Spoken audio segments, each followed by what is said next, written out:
in Ozama City. You're watching One TV News Channel. One TV News Channel. Serving you with information, news, sports, and public affairs. One TV News Channel. One TV News Channel. Serving you with love. Ang telebisyong pangmasa. One TV News Channel. One TV News Channel.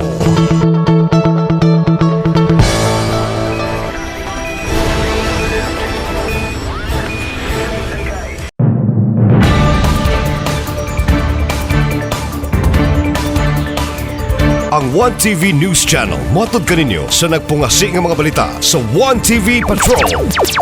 One TV Patrol. Dinhi inyong masayran ang mga panghitabo sa atong palibot ug kasikbit nga mga lungsod ug probinsya sa Misamis Occidental. One TV Patrol. Kini ang One TV Patrol. One TV Patrol. One TV Patrol.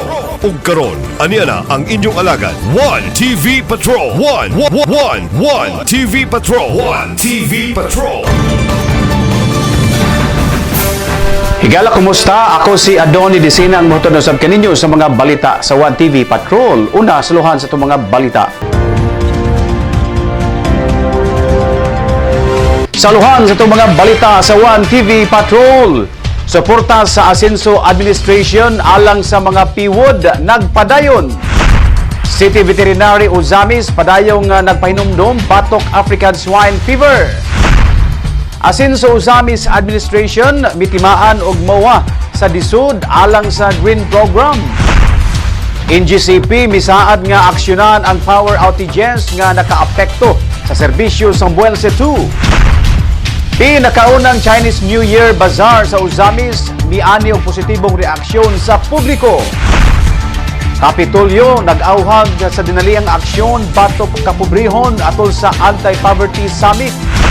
PNP Maritime Group mas gipahugtan pa ang kampanya batok illegal nga panagat. Mga proposed ordinance sa barangay kinahanglang nga moagi una sa buhatan sa mayor. Disapproval sa sangguniang panalawigan sa City Ordinance number 1354-25 i-override sa konseho. Police report.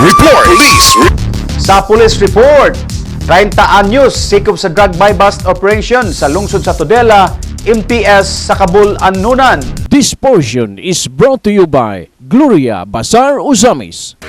Mga Ozamis noon, aniya nagkaroon sa atong dakbayan ang labing bag-o og hamugaway nga imong mapalitan sa imong mga appliances, laptop, mga nagunang gadgets ug mga nindot nga mga furniture. Ang Gloria Bazaar Bernard Avenue Branch. Gloria Bazaar Bernard Avenue Branch. Sa first floor, imong makita ang mga appliances nga barato apan pulido ug di kalidad. Mapalit ang mga refrigerators, washing machines, gas range, mga aircons ug mga kitchen accessories. Mapalit usab nimo ang maanindot nga mga LCD ug LED TVs sama sa Sony, Panasonic, Devon, Samsung, Sharp, Hisense, Panasonic ug uban pa. Sa second floor sa Gloria Bazaar Bernard, makita nimo ang mga nagunang mga furniture items nga swak sa imong budget. Anaa ang mga furnitures sama sa sala sets, dining tables, cabinets, aparador, beds, computer tables, office tables ug daghanan pang uban. Plus, aduna pa sila mga nagunang laptops nga durable ug bagay sa imong panginahanglanon sama sa Asus, HP, Acer, Lenovo ug daghanan pang mga brands. Aduna usab sila mga nagunang mga cellphones sama sa iPhones, Samsung, Oppo, Vivo, Huawei cellphone, Realme ug uban pa. Aduna usab sila mga computers and computer accessories alang kanimo. Kining tanan mamahimong mapalit pinaagi sa cash o baka sa easy installment plans upon approved application. Ug dili lang kay kana, aduna usab sila humugaway nga parking area at bang silang building luyo sa Jollibee drive-thru. Gloria Bazaar Don Anselmo Bernard Avenue Branch, the newest and the most convenient store in Ozama City. Opening hours from Monday to Saturday from 8:30 a.m. to 5:30 p.m. Alang sa dugang kasayuran, pakikita ilang ang ilang store manager nga si Miss Genevieve Digamo. Matawag sa mobile number 0930-255-3231 ug adunay landline number area code 088, telephone number 521-7961. Hashtag Gloria Bazaar Bernard. Hashtag Easify Your Life. Sa Gloria, way sama. Basta Gloria Bazaar, sikat ka! Bisitahi usab ang Gloria Bazaar Rizal Avenue Branch, Ozama City. One TV Patrol. Sa detalye, suporta sa Asenso Ozamis Administration alang sa mga piwod nagpadayon. Nagpadayon ang suporta sa Asenso Ozamis Administration alang sa mga drug surrendery o mga person who used drug. Diin ang maong programa gitawag sa kagamhanan nga aftercare program. Ang nahitabo nga aktibidad ni atong Lunes sa barangay Bacolod, pinakauna kadtong cluster barangay nga nahitabo sa unang arangkada nining tuiga o gilauman nga aduna pay barangay ning syudad ang musunod.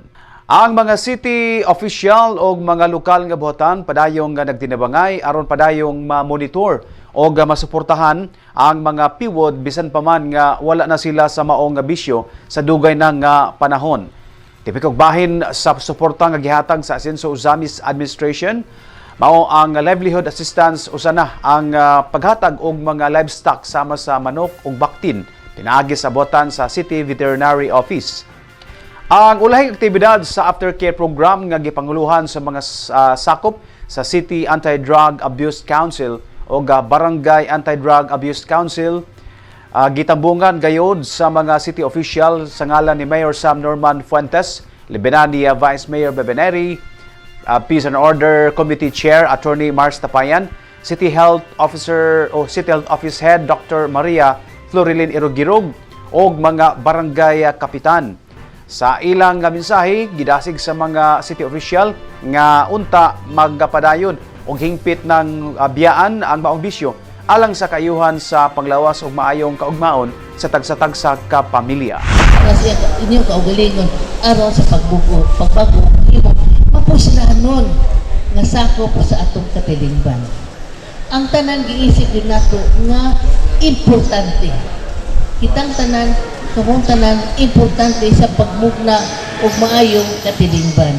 Busa kanong usika man nato atong panahon kani o daghang programa sa panguhanan nga maghatag og higayon nga diin kita magbag-o. Kini atong programa dalagon ini, no. Imo ni naghatag og livelihood sa atong mga igsoon nga kinato na saag sa dalan para atong mapadayon atong paningkamot nga wala gyud ang dugas nagbiyan. So kita kuyawan na ta karon. Ito naging mapanahon. Bipat na mo na apis duga. Biyon ta na bipat apil na sila sunod sa barangay, ang bipat na rin apis duga. Nga, bago lang, last week, na-konsyar gawan sa barangay. Nagkayawan na kayo ko. Nagkaana mo na yung kinakuran. Manikamot na mo yung pugta, na may konsyar na apil. Oh. Iwan ko, kapitan mo, kuyawan ako na eh. Kita, paingon ta sa itong kalampusan. Nagagamay ato mga barangay nga dagpe. Nakadako ba atong paningkamot? Lampos na. Kay tituon na ka barangays ang dagpe. Ato na i-sustain padayon. Anong pakan? Tenos na. Play ko lang, silupin lang. Namay lang. Muna ito pangandoy ka na ito nga mawala ang dugas. Kagampi atong nagian nga kahit silakben. Nga dantulis, kawat, lungkab, no? Ako mga isdali sa una, doon kayo, sige ka, hold up, pau cellphone. Pinapa kong anak sa una, napis si kubat. So, hindi natin balik atong kagapon. Atong imong nakaroon ang mausay sa misdon kay lahi kayo ang kalibutan kung ang atong siyudad mausay, kalinaw. Lahi kayo. No? Usa sa bagay nga mawala ang drugas na. Kaya druga mo'y gamot sa problema. Dagang krimen mahita tungkol sa droga. Yung ba nangawat, kita-kwat ang pugos, no? Daot ang utok, no? So kamo, nakita na ko yung mga panagway. Yung panagway, ano kayo? Hayag na kayo, anong magpakan? TV Patrol. City Veterinary Ozamis padayong nagpahinumdom batok sa African Swine Fever. Nagpabiling African Swine Fever Free ang dakbayan sa Ozamis o bisan ang tibuok Misamis Occidental. Hangtod din higayuna. Sa mensahe ni City Veterinary 4 Dr. Lorgius Calyao atol sa usa ka aktibidad sa mga person who use drugs sa Barangay Bacolod niadto o dili pa lang dugay nga wala makontaminar sa maong virus ang Misamis Occidental. gumikan sa hugot nga barikada sa mga livestock gikan sa laing probinsya nga kontaminado sa ESF. Apil na ang mga processed food sama sa longganisa o chorizo nga gama sa pork. Ang pagpahinumdom ni Dr. Lourdes Caliao sa pagbantay batok ESF dili lang sa mga piwod nga namuhi og baktin para anayon apan lakip na sa mga usamisnon o misamisnon aron padayong limpyo ang probinsya batok sa maong virus. Kung adunay binuhing baboy, kinahanglang nga dili pakanon o pasaw gikan sa mga restaurant, limpyo kanunay ang tangkal o didaan ang mga tangkal sa mga bisita. Likayan usab ang pagkaon sa mga hayop nga nagsakit sama sa nagluyang baboy o mga manok gumikan kay posibleng moresulta kini og negatibong epekto sa lawas sa tawo. Ngayon, niingon na ba, naanad na ba taaning atay nga kanon nato din, putlan lang og ulo, no? Putlan lang og ulo din, kanon. So, dili ni siya maayong kanon kung maigo na og atay. Kay kanira bang atay, so unotik, kana makatakod og tao ba? Pero, mutakod ni siyang tao, pero sore eyes ra. Dili, mild lang. So, kanon ta kanang mamula atong mata ni magubad. Then, ako alam mong i-remind nga ang ESF na gihapon. Ang peligro sa ESF na gihapon.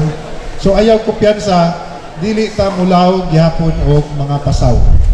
Okay? Feeds good or katong mga tanom nga ako nang na-mention kaganiha. Then, kita sa City Veterinary, ayaw na mo ka problema o puhon, manguwag na ang inyong mga baktin nga gikuha karon naatay artificial insemination. So pag manguwag na adto mo sa opisina, kami mo adto sa inyo ha, dili na mo magngita pa og butakal.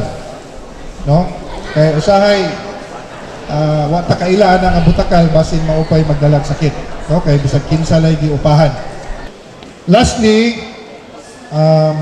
pahimangno again atong alimahan ang gi-entrust sa atong city government diha ninyo.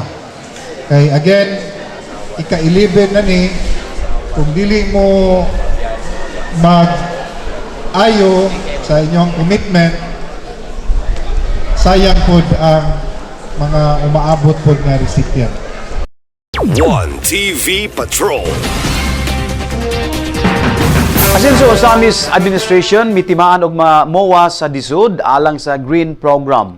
Opisyal nang nahilakip ang Osamis City sa Green Program human sa Memorandum of Agreement signing nga gipahigayon ni adtong Pebrero 16 ning tuiga sa opisina sa Department of Human Settlement and Urban Development o DSUD Region 10 sa Limkit Kay Gateway Tower 2. Personal nga mitambong si Mayor Sam Normango Fuentes uban sa ubang mga lokal nga punong ehekutibo sa rehiyon. Ang programa nga gisuportahan sa Local Government Support Fund nagtumong sa pagpalambo og mga parke, plaza, bike lanes, walkways ug uban pang green ug active mobility spaces aron mahimong mas luwas, mas himsog ug mas malungtaron ang dakbayan. Sumala sa DSUD 10, ang inisyatiba dili lamang alang sa kasamtangang henerasyon kundi alang usab sa umaabot. Dako ang pagpasalamat ni Mayor Fuentes sa paghilakip ning dakbayan isip benepisyaryo o gamisaan nga ipatuman ang programa nga may transparency, accountability o pag-atiman sa kinaiyahan. Pinaagi sa maong kasabutan gipakita sa Osamis City o ang lig-on nga baruganan sa pagpanalipud sa kinaiyahan o paghimo og mas berde o mas puy-anong komunidad alang sa tanan. One TV Patrol. Dugang pa sanay sa atong mga balita sa One TV Patrol human lang sa mga buluanong pahinumdom.